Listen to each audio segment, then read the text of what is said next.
Hello friend and welcome back. You asked for it, so today we are starting a series of what Mark has had done to his skin. We'll be covering in-office procedures like Botox, filler, lasers, microneedling, chemical peels, all of that because I have dabbled in a lot of it. Let's just get into it. We're going to start off with Moxi laser. It is a 1927 nanometer non-ablative laser. It is fractional, which means that instead of if this is your treatment square, it's only going to treat a percentage of that area. It's not going to treat the entire full field and injure the entire full field. And that's the biggest advance we've seen in laser technology in the last few decades, is going from a classic CO2 laser where you would do full field, fully ablative. You burn off basically a whole layer or a couple layers of skin, which leads to a phenomenal result if done correctly, but it also leads to a very extended healing time. So a month plus if you're going to do something like that. When we talk about non-ablative, it's not actually destroying the skin, it's just heating it and mildly injuring it.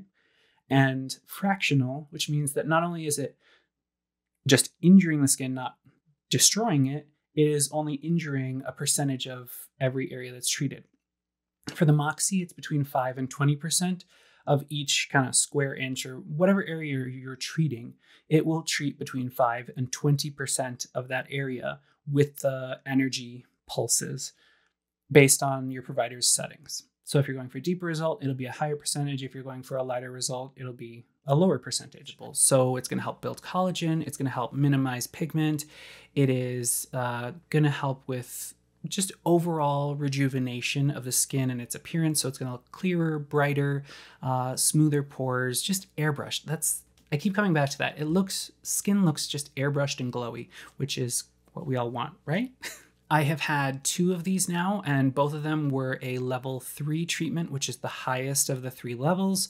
It is still only going to treat kind of moderate level visible aging signs. So fine lines, yes. Pore size for sure. It's not going to tackle deep wrinkles or laxity, loss of firmness, loss of volume, deep acne scars. It's not going to tackle any of those, at least not very well. There are plenty of other treatments that are more appropriate for that. Nor is it going to tackle reds terribly well. The nice part, though, is the way Sciton designed this and the way that they want it to kind of fit in the system is technology called BBL, or broadband light. It is another laser that they have. You can actually stack them. So typically, lasers are a single procedure. So you're going to do a specific laser, and then you're going to have your downtime and your waiting time for probably 4 to 6 weeks before you can do another energy-based treatment. With Moxi, you can actually come in first and do BBL, so really get those sunspots or melasma or the reds like rosacea, broken capillaries, any of that stuff. You can go in, do a first pass with BBL to treat all of those really aggressively, and that's the most targeted treatment for those concerns, and really just knock them out, get a great result. And then immediately you can go right back in with Moxi and target a completely different set of chromophores. Chromophores are, there are 3 chromophores that we treat in aesthetics with lasers and energy-based things. One of them is water, which is what Moxi focuses on, the water content of your skin. The others are reds and browns. Now that's super simplified, but every laser is going to have a specific focus. Some of them can do a few things at once, but generally it's going to be one of those 3 chromophores. When you've had all of your reds and your browns treated, then you go in with Moxi and it's blind to the reds, the browns, everything that you just did to kind of kick up all those little concerns. It's going to blast right past those and just target the water in your skin so that you can stimulate collagen. It's very nerdy, very cool. That's really where I get stuck making this video, is I want to go down a very deep rabbit hole on that, but we'll leave it at that. It is blind to the other colors, so it's only going to see the water in your skin, which gives us a whole host of benefits. So for starters, you can stack it with other treatments and not worry that it's going to further irritate any of that. Also, that's what allows it to treat all Fitzpatrick skin types. So everyone from the lightest pale porcelain goddesses all the way up to the deepest, darkest melanated skin. Gorgeous, beautiful melanated skin. I'm somewhere right in the middle. That's why I'm a Fitzpatrick 4 on a 1 to 6 scale. A lot of lasers aren't accessible to Fitzpatrick's 4, 5, and 6 just because too much energy is absorbed by the melanin in your skin. So it's very cool. Treats all skin types, all skin tones, and that allows you a lot of flexibility with where and what you can treat. So you can also treat the whole body with this thing. You can treat hands, you can treat arms, décolleté, you can even treat textural issues on backs. Well, I think of that because I had really bad acne, and while I didn't have a whole lot on my back, I still am left with some scars, and this is a very low downtime, very low discomfort, super quick treatment that they could just mow over my entire back and help smooth out some of that uneven skin, which is pretty rare. It's a big surface area, and so most lasers take a lot of time to work through all of that. But with this, you could just, it is a super fast device. It takes about 10 to 15 minutes to do the surface area of a face. So yeah, that's part of what makes it so flexible and universal for skin, is all skin tones, all skin types, and it's so fast that you can treat really large areas of skin in a reasonable amount of time instead of blocking out 2 hours for the whole session. Speaking of quick, it is about 10 to 15 minutes to do surface area of face. The only thing that adds time to that is numbing. So I numbed for 30 to 40 minutes both times because I'm a baby. I have little to no pain tolerance, so I want to be dead to the world when I'm going to have something like energy-based treatments. My provider knows that. She takes very good care of me. She's very conscientious of that. And so I numbed for a long time, and it went off without a hitch. I could definitely feel a little spice in some areas, but overall, I couldn't even tell it was going on. It just zip zap. It was over before I knew it, which was so awesome. On the lighter levels, like level 1 and 2, generally, you only need to numb for 10 or 15 minutes and another 10 or 15 minutes to treat. So it's like a 20 to 30 minute treatment, which is pretty unheard of when it comes to rejuvenating lasers. That said, there is still some recovery time. About an hour after both of my sessions, it felt like I had a sunburn. There was a lot of retained heat. All that energy is trying to find its way out. Your body's trying to just let that heat get out of your skin. So I was very close to my fan and my ice packs. That was what helped me through it. It was only about an hour that I felt really uncomfortable because the numbing had worn off and the heat was at full tilt. So fans and ice packs, that's what I recommend. Follow the aftercare that your provider gives you. While it sounds like a really good idea to throw on a sheet mask right afterwards because it might be like from your fridge and cooling and all that, these are still open wounds, so you need to make sure that it's sterile, whatever you're putting on, so that you aren't risking infection. But also, that mask is occlusive, so it's going to keep some of that heat trapped in, and it's going to make you more uncomfortable in the long run and delay your healing. So follow the instructions from your provider. I cannot stress that enough. After that first 24 hours, my skin was pink to red, like across my cheeks especially. That's just where I tend to be a little more sensitive. I wasn't uncomfortable by any means. It definitely felt drier and tighter than usual, but until I looked in the mirror, I wouldn't know that my skin was super red in any areas. And by the third day, it was pretty much just light pink in a few places. After the 3 days, the MENDS started showing up, MENDS. They are microscopic epidermal necrotic debris. So if you've ever had a laser treatment, you know what that is. They're the little tiny freckles, like microscopic freckles that show up that feel like sandpaper on your skin. They are a crucial part of healing from any laser-based treatment, so don't rub them off. They're like, think of them like mini scabs. They have some dead skin in them. They tend to oxidize really fast, so they look like freckles. The melanin that's in that dead skin darkens, so that's why they look, that's why they look a little bit darker. The urge that you have is to like scrape them off, scrub them off, use an acid, dermaplane them off. Don't do any of that. You risk scarring, you risk delayed healing, you risk hyperpigmentation. They're there protecting your skin. They are the little closures on those microchannels that we talked about. So those little tiny channel injuries throughout your skin. It's a mini scab, so it's got to keep the outside out and let your body heal from the bottom up. That's how injuries close is if this is your like little micro channel and this is the top of your skin, it closes like this. It does not close like this. It doesn't close evenly. It closes from the bottom up. So we need those mends to kind of squeeze themselves out and protect you the whole way along. So don't play with them. They will come off with gentle cleanser when they are good and ready. That happened kind of day 3, day 4 for me.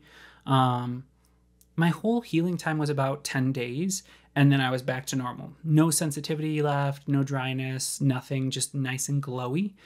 And weirdly, I started getting so many compliments on day 7.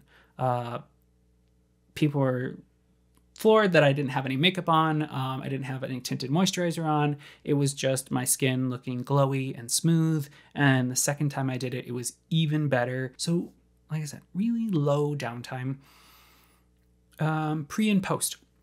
So I prep my skin because I have melasma through here and I'm prone to hyperpigmentation.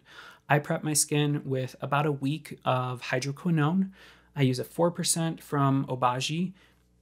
Follow your provider's recommendations, but that works for me of once a day for about a week beforehand and once a day for about a week afterwards, just to make sure my melasma doesn't go crazy with the extra heat, even though we were being super careful. And this laser is actually designed to be melasma safe. And also I'm on a like melanin suppressing routine anyways. If you've watched any of my other videos, I'm always doing some sort of dark spot corrective serum just to keep that overall reactiveness of my skin to a minimum. So adding the hydroquinone is just a little extra insurance against a flare-up. I also prepped with Elastin Restorative Skin Complex the week ahead of time, or probably 2 weeks ahead of time. I wasn't perfect about it either time, but about 2 weeks ahead of time. And then for a week afterwards, I was using the Regenerative Skin Nectar, which is the more calming, the more post-procedural version of Elastin's hero products. So I highly recommend it. If you can work that into your budget, your results will be better, your recovery will be faster. It adds that extra layer of things. You can also talk to your provider about things like PRP and exosomes and add-ons like that.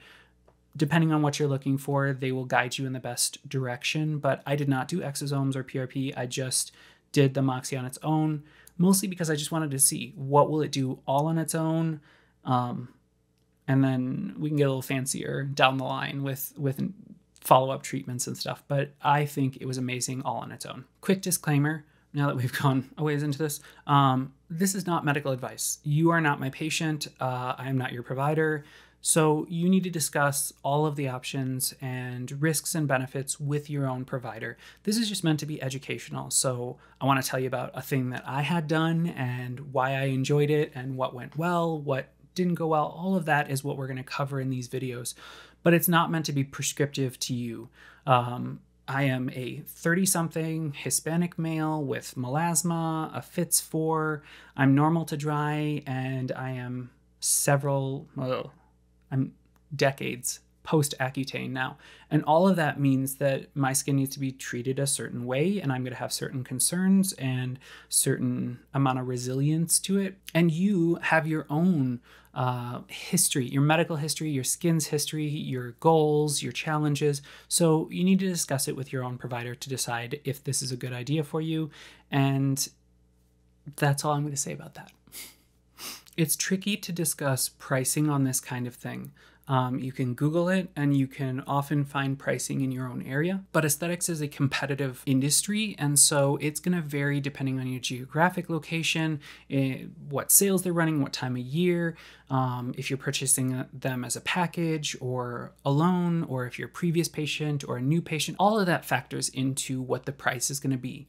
But what I do want to talk about is the standard pricing for this. When I Googled it and looked around, it seems to be pretty middle of the road for addressing early signs of aging. It's in line with other lasers of this variety, other things that are going to get you similar results. So I think it's a good option. It is not super exorbitantly priced. As far as clinics go, this is there are very few consumables with this, so they don't incur a huge cost with it. What you're paying for is the expertise, somebody who knows what they're doing with this. You want somebody who's used this for quite some time. You want somebody who knows how to get the most out of every machine and when to tell you, hey, this isn't the right one for you. There's a better option. Here it is. Let's talk about risks and benefits and why this one may or may not be ideal for your skin type and your goals. So that also brings us to a discussion about consistency. Just like with skincare, you want to be consistent with it. You don't want to be changing it up every week and giving your skin a new battle to overcome. You want to stay with a provider who knows you and knows your skin and knows how you respond individually to certain things so that they can tailor it truly to how you will get the best results. If you jump around a whole bunch, it leads you to have inconsistent results, and it opens you up to risk. That if you get somebody who's never met you before and they're having a bad day and they don't check all the boxes, you might wind up with some adverse results or not the best results and be disappointed. Also on that, you want to do these as a series. I've done 2 of them. This was sort of a 3-part series for me. I did Cool Peel, which is a CO2 laser, and then 2 Moxis, about a month in between each one, which is pretty typical for a laser treatment. You want to do about 4 to 6 weeks in between them. The only way to get good results is to follow through on it. And your provider will be able to tell you a pretty decent estimate of how many treatments it will take to get you to your goal and what combination treatments might be best for you to get to your goal. So be honest about your budget. Be honest about what your goals are. Don't hide anything about what skincare you've used or treatments you've had. And if you continue seeing the same provider for most of your in-office treatments, they'll know that. They'll have records of it so they can treat you safely, quickly, and effectively and get you to your goals faster. But if this is a splurge for you, just know things like a Moxi and most laser treatments are not supposed to be one and dones. There are some high-powered lasers that, yes, you can get really good results out of just one. Typically, that comes with a really long downtime, higher risk of complications. But generally, if it's a non-ablative fractional laser, you're going to have to do a few of them to really see amazing results. So just be honest about what you can afford. And maybe if this isn't in your budget right now and it's the ideal treatment that you and your provider decide on, just plan for it down the line. Budget for it, set aside some money for it, but don't splurge on it once and be disappointed because it didn't make all of your hopes and dreams come true. Enough said on that. So, being that that was the first one of this series, please, I really would love your feedback. Even if it's good, bad, ugly, everywhere in between. Did I cover the things that you would like to hear? Were there other aspects of this treatment that you would like to hear more about that I didn't cover? Did I talk too much about certain things? I'm sure I did. Yeah, just let me know how this went so that I can kind of tailor the other videos before I get too far down the line. The next one will probably be microneedling, which is one of my all-time favorite in-office treatments, and you will see why. It's amazing for basically every skin concern out there. So yes, I'm excited for that one. I will probably also make some more follow-up videos on lasers in general and kind of how to choose. The moral of that story is always going to be talk to your provider. But I will give you some ins and outs, some tips and tricks on how to decide if a laser is ideal for you and what questions to ask to make sure you're getting a great treatment. Thank you so much for watching. Until next time, be well.